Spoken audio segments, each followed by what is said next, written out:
How's it going? I'm Anthony Deloach, this is Trey Smith, and we're here to talk about NicheNinjas.com. It's actually a project we started today, which is a great lesson in any internet marketing lessonry. Yeah, that sounds good. So what you got to do is you come up with an idea and then you do it that day. Go ahead and do it.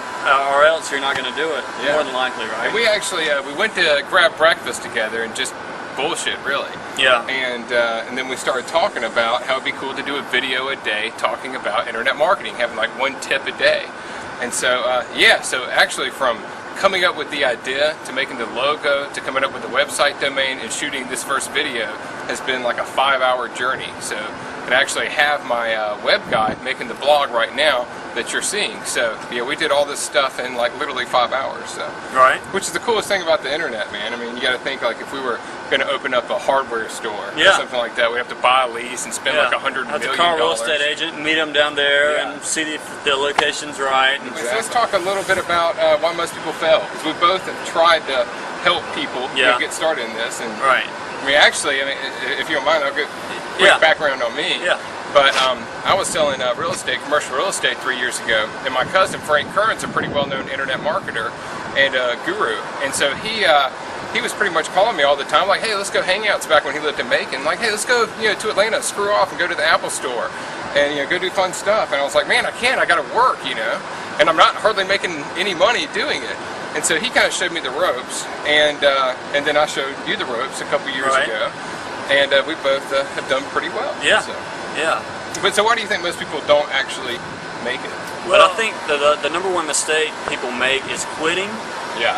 And also, it's like you just really got to gear up to learn how to do things. Like even little things like front page or what's the other Dreamweaver, Dreamweaver or Aweber. And that's the thing, man. I still fall into this category where I'll try something for a little while, and it won't work immediately, and I'm like, screw it and move on. Right. And I think a lot of people, you're right, do that when they get into internet marketing. They try something, they're like, okay, I'm going to try this internet marketing thing. It doesn't work immediately, and they give up. It's true.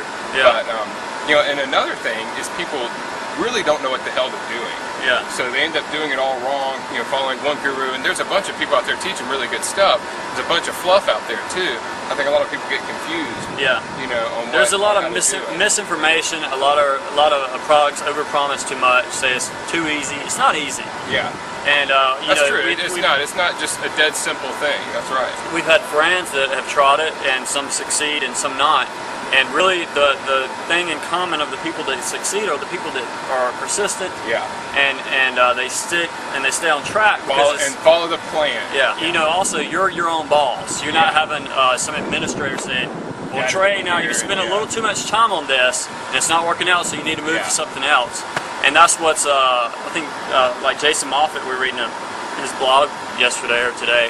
He was talking about the mastermind group or the brotherhood he was talking about. But it's really important to have somebody that you trust. It's good for accountability too, man, to make sure you're doing it. But you're right. It's kind of like, hey, look, I'm doing this, this, and this. Like, what am I doing wrong? And somebody that'll be honest with you. It's good to have. So even though we're kind of talking about beginner stuff now, the whole idea behind the site is not just that. But let's talk about what helped us when we first got started, or more or less, like I've tested probably 75 niches before, and we're obviously into niche marketing, and we do the ClickBank stuff, and we affiliate someone before we build our own product to make sure that we can get traffic, we can get cheap traffic, and that'll make us money. So we don't blindly go into stuff. We do the kind of classic ClickBank affiliate first model, and we both had really successful niches. One a niche I found on ClickBank, developed my own product. I ended up doing over $3.5 million in sales, and found that product in mid-2006 and did over $3.5 million in sales. Right. And then you found a really hot niche. Yeah, it's interesting. Like you had a couple of big hits, and then it was when I was coming along or trying to come along, I had like a handful. It was like 2 or 3 things that I would make like $3,000 1 month, $2,000 the next month. Like one was the car auction thing. The car auction site. For a while, I think you're doing like $2-3 a month, right? Right. But it just kind of died out. So. Which was great at the time, which is great anytime. Especially getting started. If you like, hey, I can make $36,000 a year. Right. And then it was the reverse phone, the cell phone thing, which is and it all comes down to you got to stay on top of it, and also, of course, if you're successful in that niche and you start making money in that niche, other people are going to see that. And we talked about that when you look at ClickBank, looking at gravity and how that changes. Yeah, and that's the thing. Like the way we found our niches, and obviously I won't say the one that you're doing really well with now, but I think you found it like 6 months ago. Cat juggling. Cat juggling. Yeah. He found he got into the cat juggling niche like 6 months ago. Right. And I mean, you've probably sold $500,000 of that stuff around there. You know, since then. Yeah. So it's, you know, a lot of people are like, you know, the ClickBank thing still doesn't work. Well, I mean, it definitely does. Yeah. There's definitely a lot of stuff Absolutely. to find out there, but you got to weed through the crap. And so, so we have kind of developed a system to do that, which we're going to share with you guys. And that's really watching, like he said, the ClickBank gravity. And a lot of people don't know what gravity is, and it's really pretty simple. If you read like the ClickBank description, it sounds a little confusing, but if you read it a few times and you kind of get it, it's pretty much the lowest number of affiliates that product could have. I have a pretty high-ranking ClickBank product, and on my product it says I have a gravity of like 40, and it's really 80.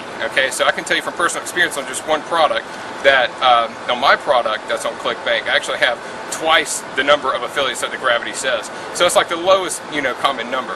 And so what we both did to find our big niches was kind of keep up with what was rising through the ranks quickly, you know? So because if you go to something with 400 gravity on ClickBank, most likely you're gonna have a ton of competition. It's gonna be really tough to corner that market. Yeah, and you know, the other end of the spectrum, you can take a chance on something like if you're lucky enough, or you know, have a good enough perception, you can get in something early enough, right, before everybody else does. But otherwise, there's a bunch of things on ClickBank that have like 2, 3 gravity, and you probably get tons of cheap traffic. Yeah. If there's some way you can work that and get the traffic and then generate that into sales and profit. And a good example of something that's even high ranking with a ton of traffic, we both tested the tattoo market, the tattoo product on ClickBank. There's a couple now, tons of traffic. Right. And, I mean, I just didn't convert the sales. I had my ad text was ugly tattoos, which is, you know, it's great to do the opposite of everybody else. Yeah. And because if you search tattoos and you on Google, and on the right you see cool tattoo designs or groovy tattoos or taboo tattoos, and then you see ugliest tattoos, you're probably, you know, it's like a shock and awe. It's an eye catcher. And I'm pretty much done with that market. It might be worth you guys testing. I'll tell you the next thing I was going to do in it, but I quit, was a big negative qualifier in the ad, like, you know, ugly tattoos, don't get an ugly tattoo. For $49.95, you can get a free book on. You know, really make it tough to get. Absolutely. You know, whenever you write an ad, and especially with Google, I found this to be true. You know, you can split test ads, you know, really easily with Google, and always have a price qualifying ad. And in the reverse phone niche, that was one of my better converting ads. Was the one that had like unlimited cell phone searches for $29.95 or something. Yeah. And that way, you're getting quality traffic. People that are clicking on your ad are willing to pay something. Yeah. So you can maybe pay a little bit more per click there. But absolutely always do that. And every campaign you do, definitely test it for sure. Have a separate campaign that just has that ad, you know, with the same keywords, and you might be surprised. I don't know, you might make some money. Yeah, who knows, dude. And so that's pretty much the thing. You know, our little secret, I guess, or tip of the day that we're going to share on this first video is ClickBank. Watch the gravity. That if affiliates are promoting a product, that means they're making money with it. And if you can catch something on the ground floor, then you're going to have a much better chance of making money in it instead of walking into a saturated market. So watch the gravity, and don't look for something really low or something really high. Look for something that you kind of visually see as ranking over a 5, 10, 15, 20-day period. Right. All right. Well, that's it. That's it. First video. Yeah, we're gonna try to do this every day. So hopefully we won't slack off, and we'll have something else good for you guys. Good for you guys tomorrow. So anyway, all right. See you later.